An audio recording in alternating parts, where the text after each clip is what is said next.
that Dustin Johnson and Brooks Koepka almost came to blows in the European team. Where is this coming from?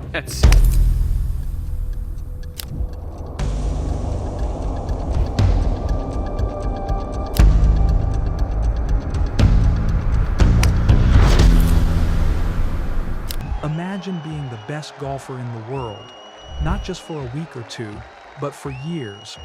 135 weeks in total. Dustin Johnson had it all. The power, the consistency, the icy calm demeanor. He was the world's #1 golfer, the man every player chased. And then came Brooks Koepka. Koepka didn't just beat Johnson once.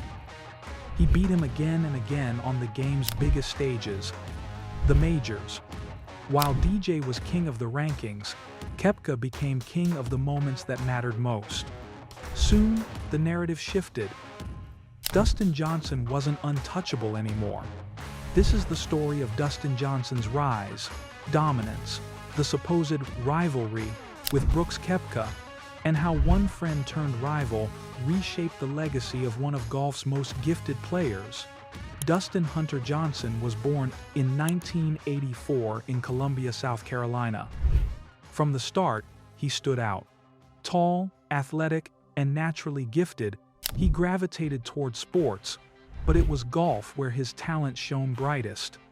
At Coastal Carolina University, Johnson became an All-American and racked up collegiate victories. His coach Alan Terrell has often recalled that Johnson would sometimes skip classes or show up late. Yet when it came to practice, his talent was undeniable. In fact, one reported story has Terrell telling Johnson that if he didn't straighten out his academics and commitment, he risked losing his place on the team, a wake-up call that Johnson later admitted pushed him to take golf more seriously. In 2007, Johnson turned professional, and almost immediately, people realized his game was different. He wasn't just powerful off the tee. His distance looked effortless. His swing looked casual, almost lazy, but the ball rocketed off his club face. That calm, almost detached body language became his signature. Fans called him unshakable. Critics called him disinterested. DJ wasted no time making his mark. In 2008, just a year after turning pro, he captured his first PGA Tour victory at the Turning Stone Resort Championship. By 2010, he had multiple tour wins and was building a reputation as one of golf's rising stars. But major championships told a different story. At the 2010 U.S.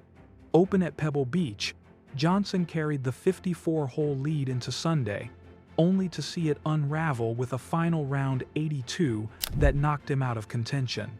Just a few months later at the PGA Championship at Whistling Straits, he famously grounded his club in a bunker on the 72nd hole.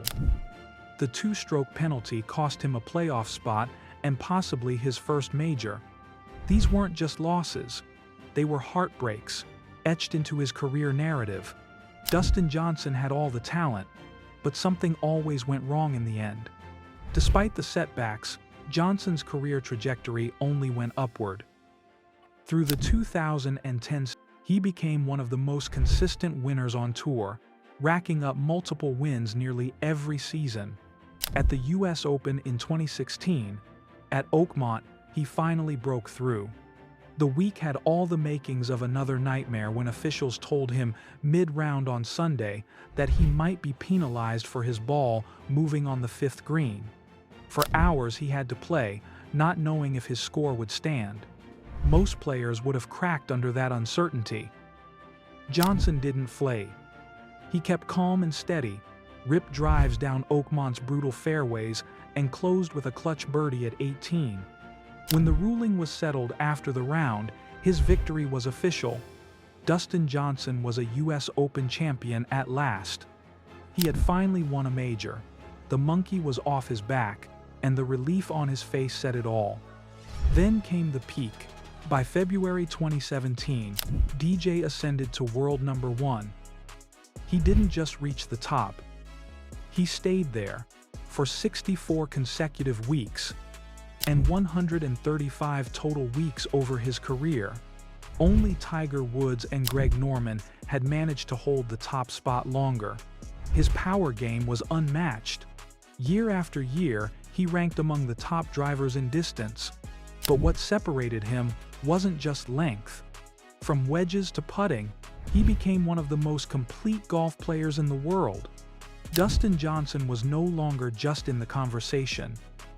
He had become the measuring stick, the player every other golfer wanted to beat. But then enters Brooks Koepka. Koepka and Johnson weren't strangers. They practiced together, trained in the same gym, even vacationed as friends. But on the course, Koepka was starting to carve out a different reputation. While Johnson was dominating week to week, Koepka was hunting majors. From 2017 to 2019, Koepka won 4 majors. His game was built for the biggest stages. Suddenly, golf had a new debate. Who was truly the best in the world?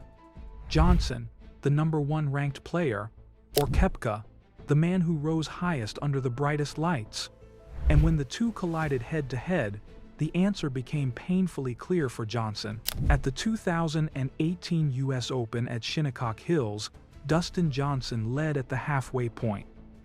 But when conditions toughened, he faltered, and Koepka emerged, defending his U.S. Open title and cementing himself as the sport's new star performer on its biggest stages.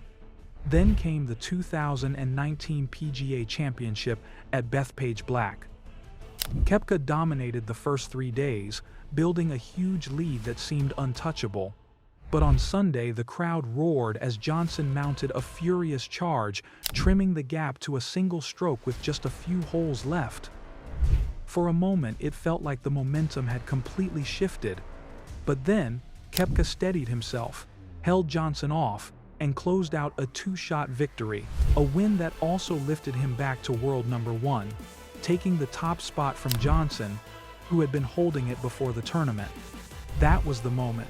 Dustin Johnson, the world's top-ranked golfer, had been bested by his closest rival. Before the 2019 PGA Showdown, whispers of tension had already surfaced. After the 2018 Ryder Cup, reports claimed the two nearly came to blows. Koepka quickly pushed back on it, calling the rumors false and saying he and DJ remained close. But the rumors had already added fuel to the perception of rivalry between the two. By mid-2019, the storyline was clear. Koepka was the new alpha. Johnson, still great, no longer looked unbeatable. The rankings told the same story. Koepka overtook DJ for world #1. Media coverage shifted as well. Koepka was the majors killer, Johnson the regular season king. It wasn't that DJ had collapsed, he was still winning PGA tournaments. But perception in sports is everything. Dustin Johnson wasn't finished though. He kept grinding, making adjustments, working on his wedge play, his putting, and his mental game. And in 2020, during a year of uncertainty and empty galleries, he found redemption.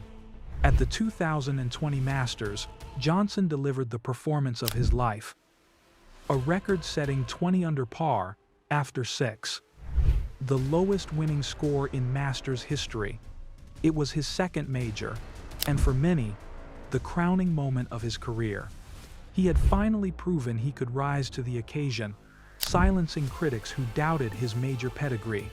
Today, Dustin Johnson's career stands as one of the most impressive of his generation. 24 PGA Tour wins, 2 major championships, and one of the longest reigns as world #1 in history. And in 2022, Johnson made another defining move by joining LIV Golf, becoming one of the league's most high-profile signings and adding a new chapter to his career. But here's the thing, his story will always be framed against Brooks Koepka. Koepka didn't just take majors from him, he took the aura of invincibility. He reframed Johnson's career from untouchable #1 to respected veteran who had to fight for redemption. And maybe that's what makes Johnson's legacy even more powerful. Not the dominance, but the resilience. Not the easy wins, but the comeback at Augusta,